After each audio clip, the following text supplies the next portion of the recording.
My dear brothers and sisters, as we have already mentioned, from today we are going to reflect the book of Exodus, chapter 1, verse 1 onwards, the whole book of Exodus. So each day we will reflect some parts of this book of Exodus, some maybe one chapter each, so that we will understand the whole book of Exodus. And we won't take too much of time, but as usual, the normal timing that we will take. If we could not finish one chapter, then we will continue in the next day. And so that's how we are going to reflect about this book of Exodus. Whenever I celebrate Holy Mass, we will have this Bible study on the book of Exodus. And some days it will be very interesting, some days it will be very, very boring. But don't worry, the Word of God is Word of God. So we will have something to learn each day. And please just listen, and if possible, write it down, every word that touches your heart, every point that enters into your mind. And therefore, let us take book of Exodus, chapter 1, verse 1 onwards. Remember, book of Exodus is the second book of the Bible. And where book of Genesis stopped, and exactly where there the book of Exodus starts. So let's read chapter 1, verse 1. These are the names of the sons of Israel. Israel means Jacob. So the sons of Israel who came to Egypt with Jacob, each with his household. So these are the people who came from the promised land, that is land of Canaan. From land of Canaan, they came to Egypt and they settled there in Egypt. And almost 430 years they settled there. And then there is a return journey. So many a time I used to wonder, why did they come then? Why they could have continued in Canaan, the land of Canaan. So now they have come, the whole family came to Egypt and settled for 430 years. And now they suffered here and then they are going back to the land of Canaan after 430 years. And that long journey, 40 years of journey, is called Exodus. So it is like a drama the Lord is playing. You know, for all this poor family of Joseph and his 12 children, they all land up in Egypt, and then 430 years of slavery and struggles, and then go back to the same land from which they came. But by the time they came back to land of promised land, that land was occupied by many others. And then they have to defeat everyone and chase everyone out and then occupy the same land which once upon a time they occupied. The Israelites occupied. So why was it? Why was it needed? The reason is this. If Israelites continue in the land of Canaan, first of all, they would have died because they had no food. Because the famine during the time of Joseph, who was ruling Egypt, everyone was going through famine, but only one place where there was food was in Egypt. So we all know the sons of Jacob went and collected food, and that's how they survived. But then question, God should not have taken the whole family to Egypt. They could have continued in the land of Canaan. And Joseph could have provided food every now and then because the whole army is with him. Why did Joseph take the whole family and made them to settle in Egypt? Or why did God allow this? And God knew one day they all will become slaves. Why did God do this? Why can't God protect them in the land of promised land and continue so that you can avoid the whole Exodus? We can avoid the whole Exodus. So there are so many questions that may affect us. Now we need to understand.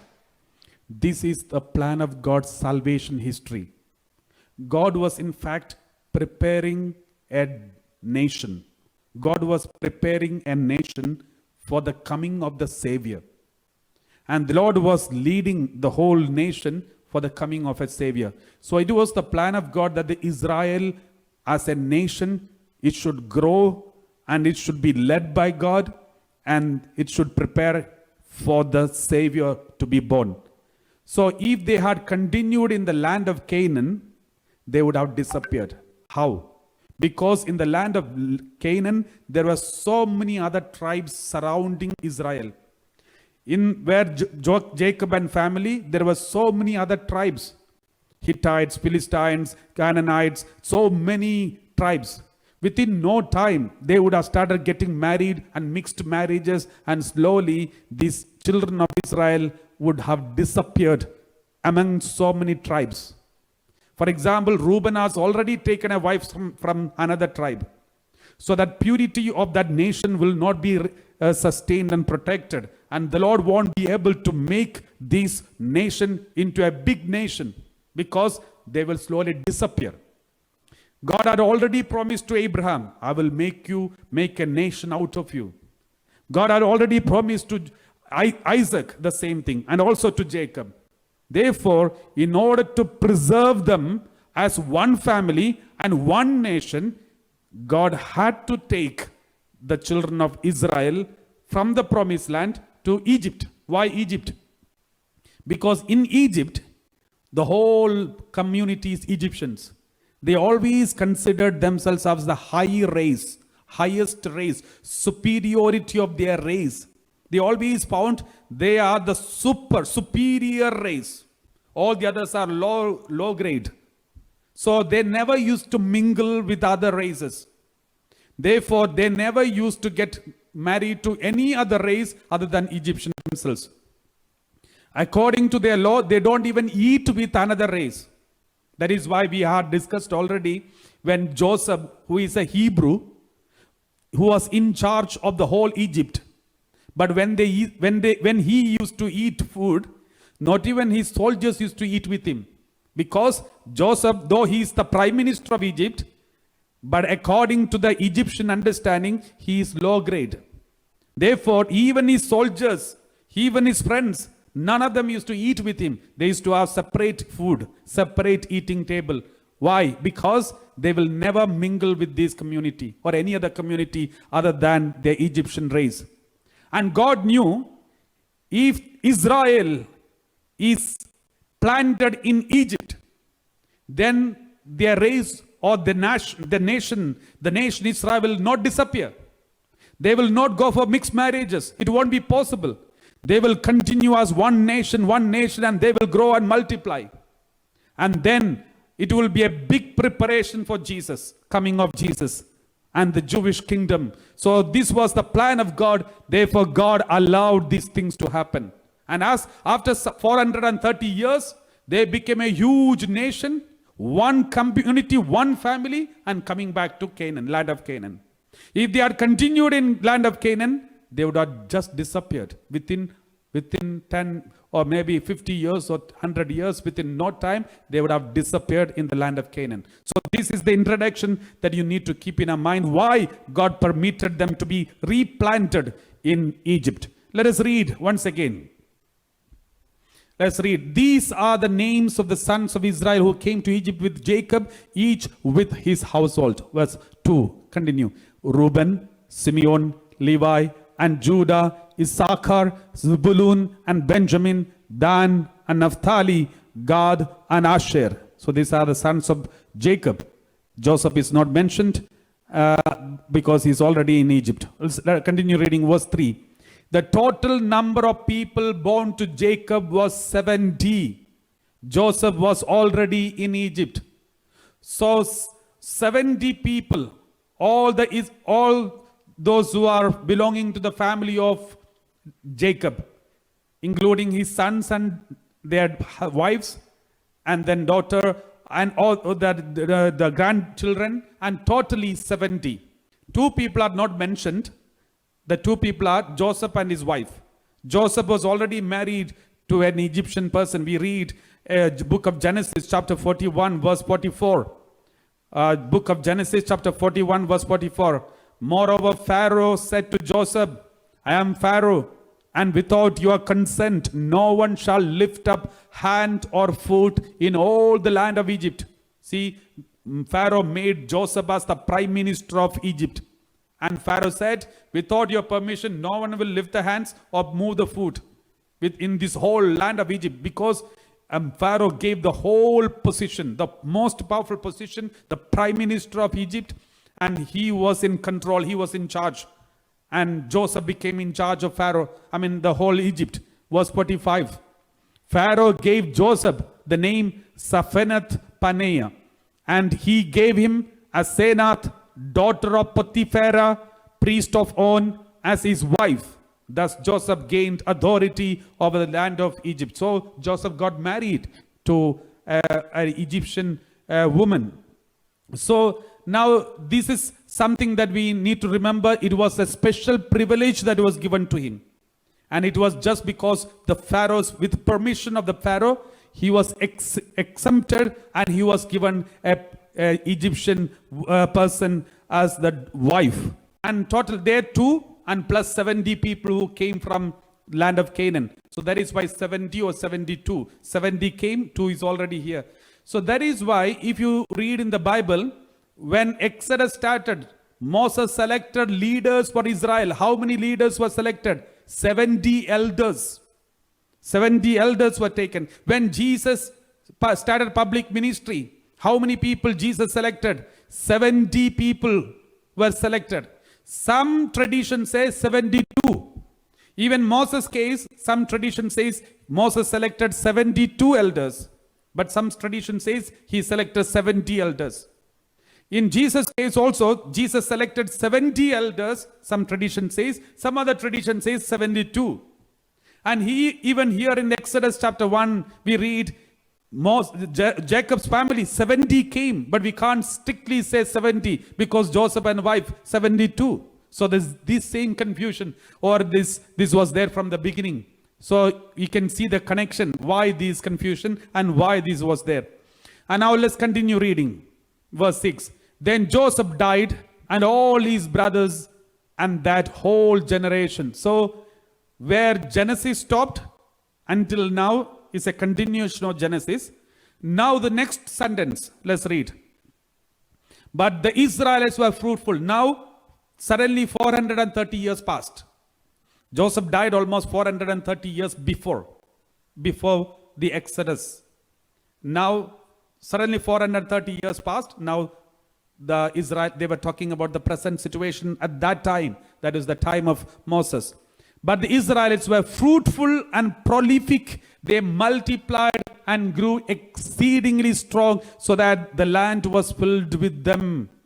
Now this is very important. They were fruitful, prolific, multiplied. What does it mean? They were obeying God. Because what is the first command of God? After creating Adam and Eve, what did God say? God said, book of Genesis chapter 1 verse 28, this is the first commandment which God has given to human being. What is the first commandment? Be fruitful, multiply and fill the earth. Be fruitful, multiply, fill the earth. This is in fact the first commandment in the book of Bible. Now let's read Exodus chapter 1 verse 6. And 1:7. Let's read.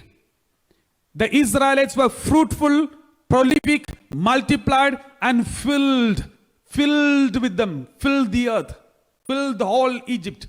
That means they were literally obeying the first commandment of God. That is why this country, this nation was so strong. Why now our nations are not strong?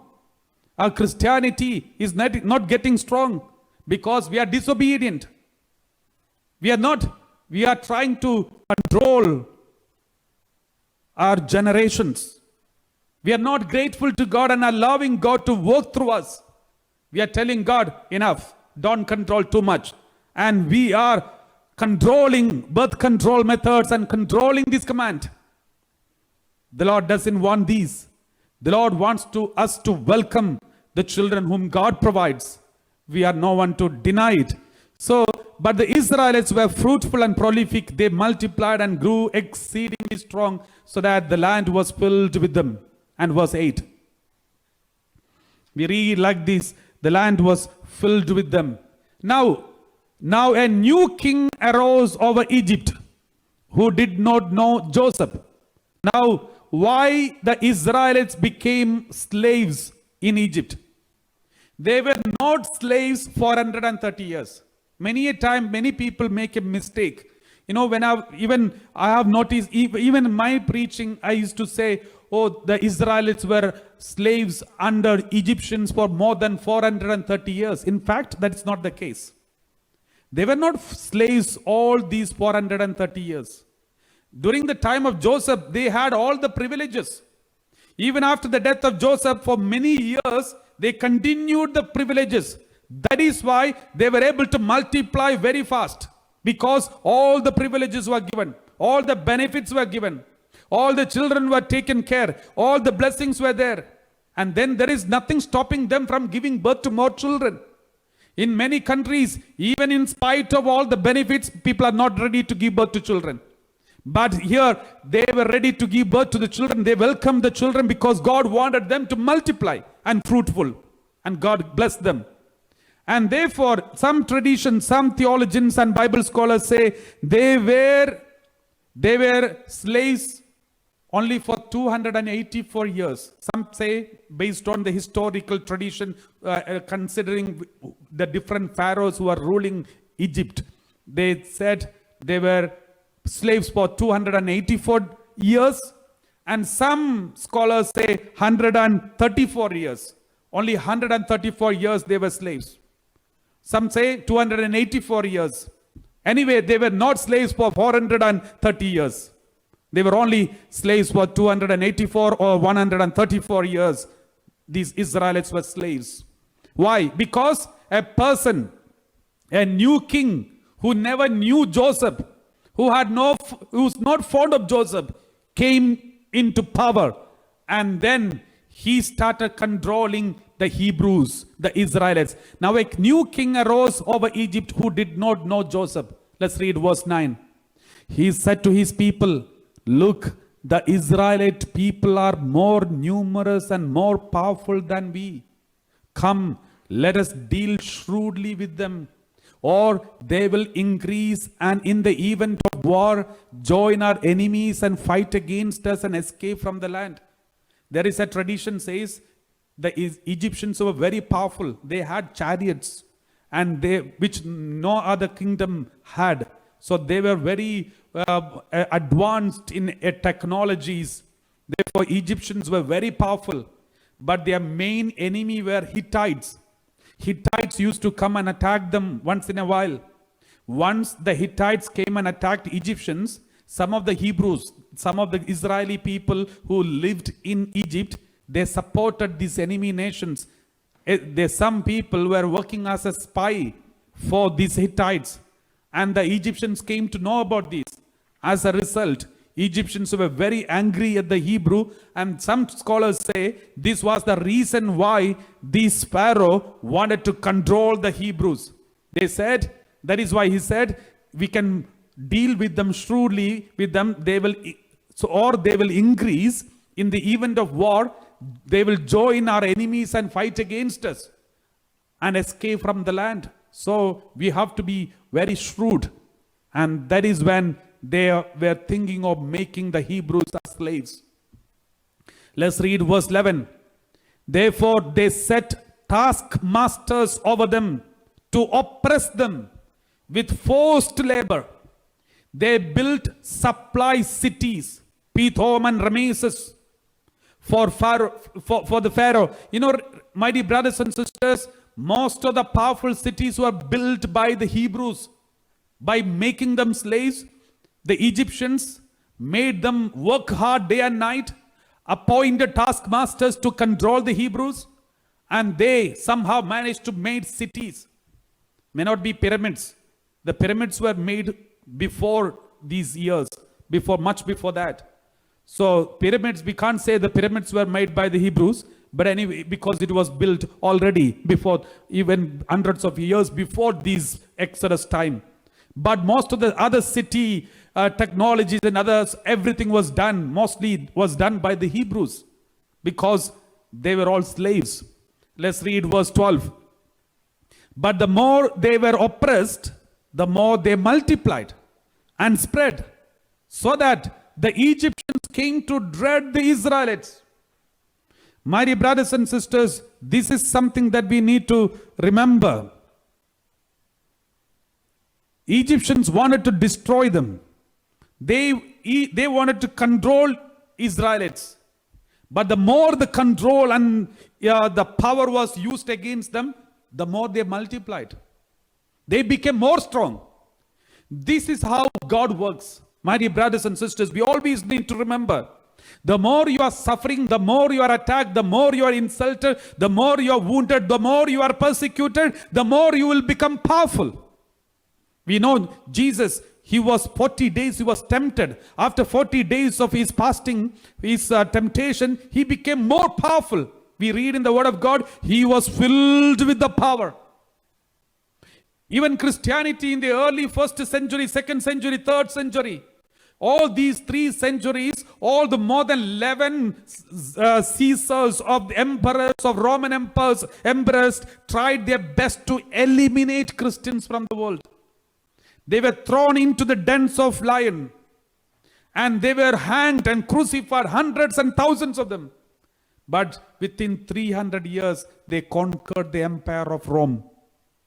And in 313, through the Edict of Milan, Constantine Emperor made his Christianity as the official religion of the whole Roman Empire. Within 313 years. How? Because 313 years, the Christianity went through extreme torture and persecution. And the Lord was blessing them so powerfully. And the Christianity is more, the real power was shown in the history during these 300 years. In case, if anyone dare to attack and persecute Christians, let them listen to this, because then Christians will become powerful and show their real power in this world. My dear brothers and sisters, this is exactly what happened to the Hebrews, our forefathers. We read like this. The more they were oppressed, the more they multiplied and spread, so that the Egyptians came to dread the Israelites. We read Isaiah 54 verse 17. Isaiah 54 verse 17, we read like this.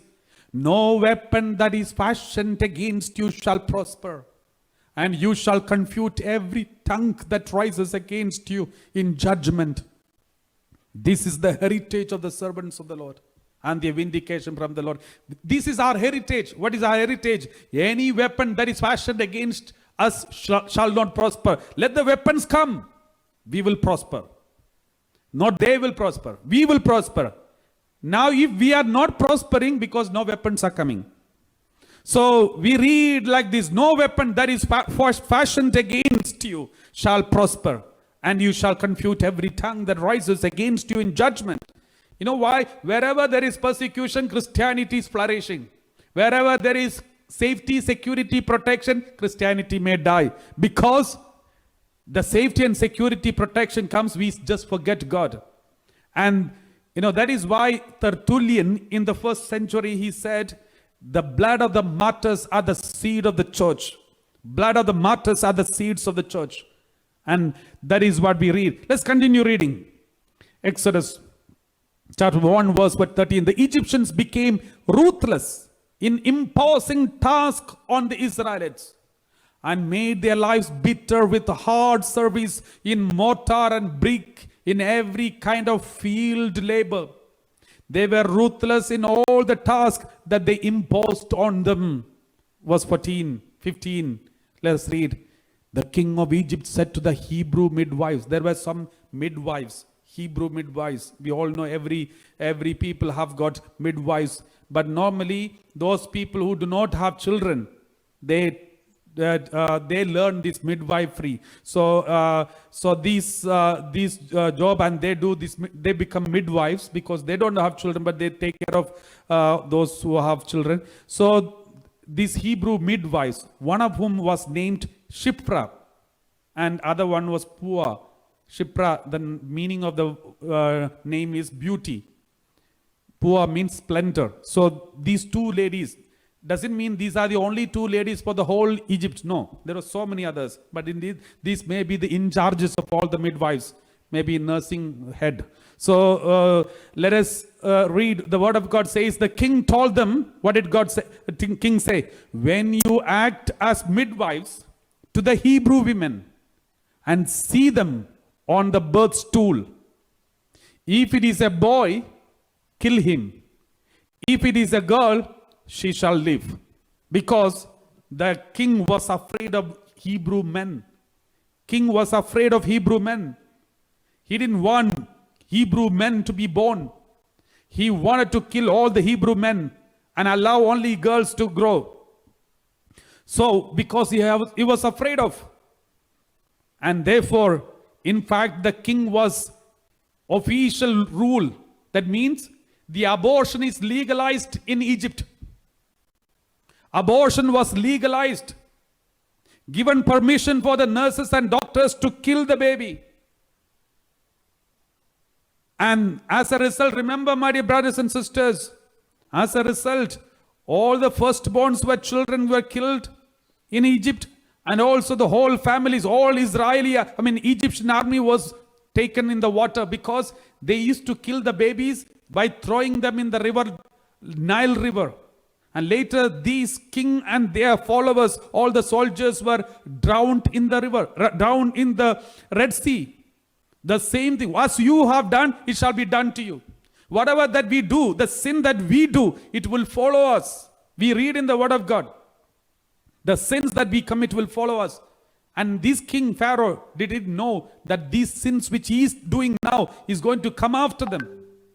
And the same thing happened in the case of here. When you act as midwives to the Hebrew women, see them on the birth stool. If it's a boy, kill him. But if it is a girl, she shall live. Verse 17. But the midwives feared God. Thank God, those nurses were very good nurses. Not like many of us who compromise, who think, okay, it's legally allowed. The government has passed the law supporting abortion. So why can't I support the doctor? Why can't I assist in the abortion? There are so many nurses and doctors who take it for granted and they don't care, and they even dare to kill babies from the womb of the mother. The womb of the mother is the most safe place. Even that is not safe for these babies. My dear brothers and sisters, thank God these midwives feared God. They feared God. Why abortion increase? No fear of God. Why many doctors and nurses support abortion? No fear of God. No fear of God. They think they can make their own rules. We will be answerable in front of God.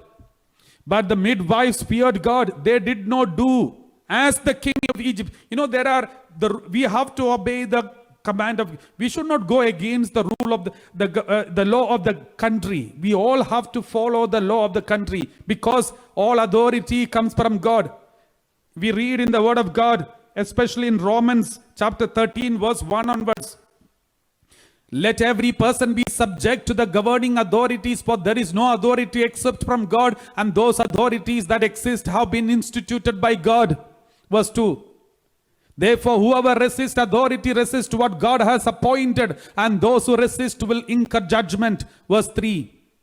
For rulers are not a terror to good conduct, but to bad. Do you wish to have no fear of the authority? Then do what is good, and you will receive its approval. Now the word of God says you have to be obedient to the governing authorities of the countries.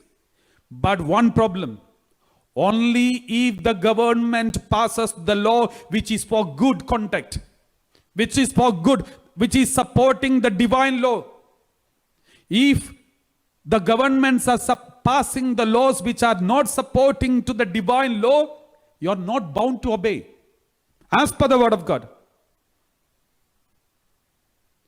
Therefore, just because abortion is legalized or something like this, killing, murder from the womb of the mother is legalized, doesn't mean we Christians are allowed to do it. For us, there are authorities above all the kings and queens and prime ministers and president. Our authority is our Lord Jesus Christ, our Heavenly Father and the Holy Spirit and the Holy Bible. Therefore, we are not supposed to obey such kinds of laws which are against the divine law. And therefore, these midwives, they saw the government law. God, the king himself said, kill them, kill the babies. But they said, we fear God. We fear God. Let's read another passage from the Old New Testament, Acts of the Apostle chapter 4 verse 18. Acts of the Apostle chapter 4 verse 18. So the authorities, they called Peter, Paul and other apostles and said, ordered them not to speak or teach at all in the name of Jesus. The authorities, ruling government told the disciples not to preach anything in the name of Jesus. Then what did they say? 19. But Peter and John answered them, whether it is right in God's sight to listen to you or rather than to God, you must judge. Should we listen to God or should we listen to you? This is exactly what we need to examine before you obey any law.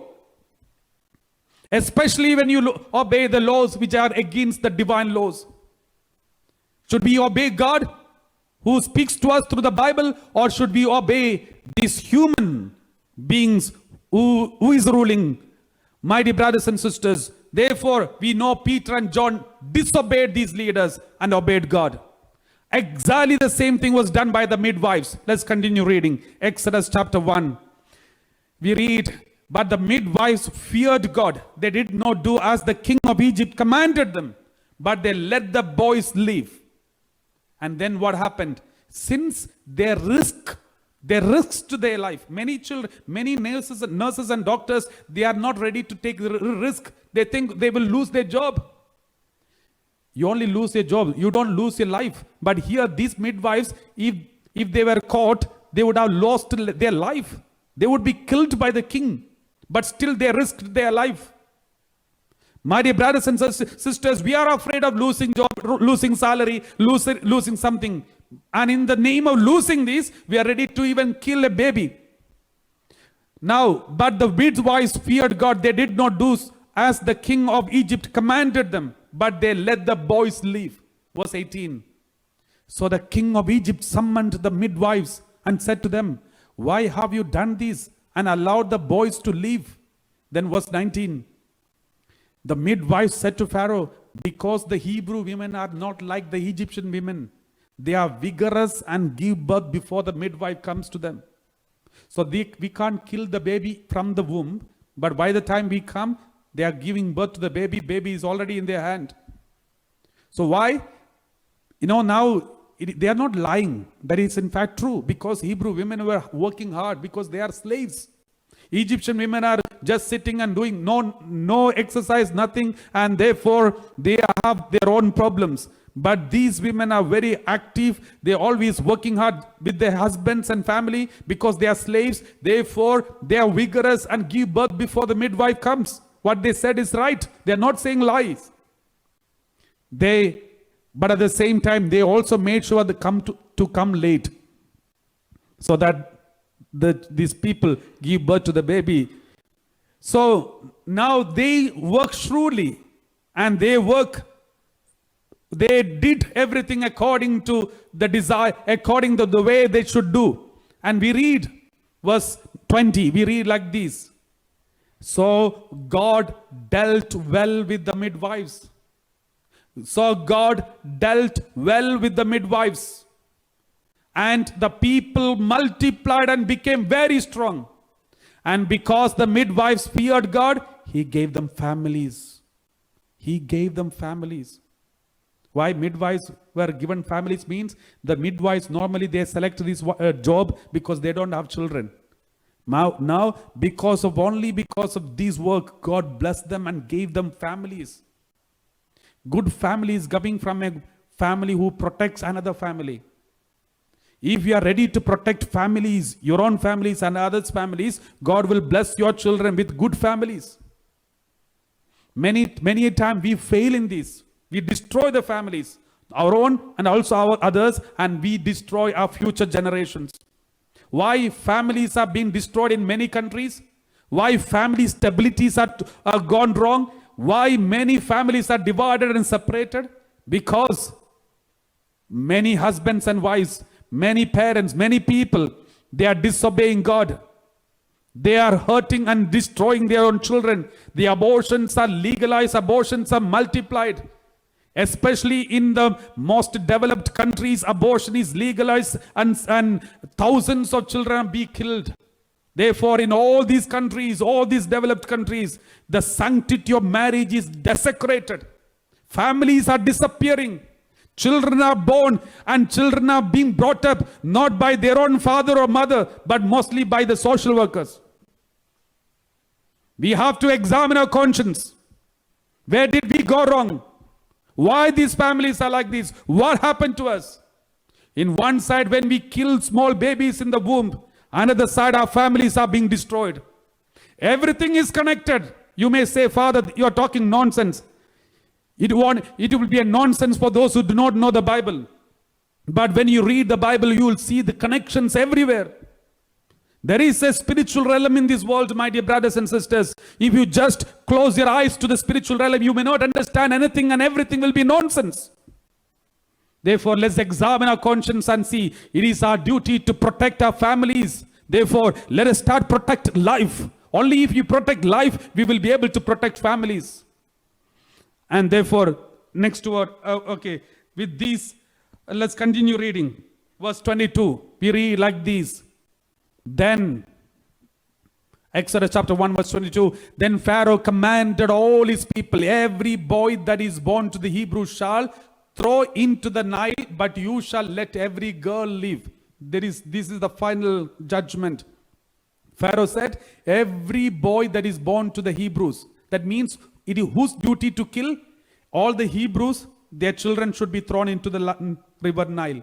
Not only Hebrews, it is given, commandment is given to all his people. That means even Egyptians were asked to throw the babies of the Hebrews. Suppose if your neighbor is a Egyptian and you are a Hebrew and you give birth to a baby, if the neighbor comes to know that you have a baby, they can come inside your home and take the baby and throw into the river. And that was the command of this king. You know, these Hebrew people, these Israelites have gone through a tough time, not only in these recent generations, but from the beginning. They went through lots of tortures and persecutions. You know the genocide during the Hitler's time and all those things. Hebrew people have gone through because they are chosen people of God. Just like Christians are being persecuted now in many countries because the Christians, along with the Hebrews, are chosen people of God, of the same God. That is why we are all being persecuted everywhere, because the evil one is not so happy with us.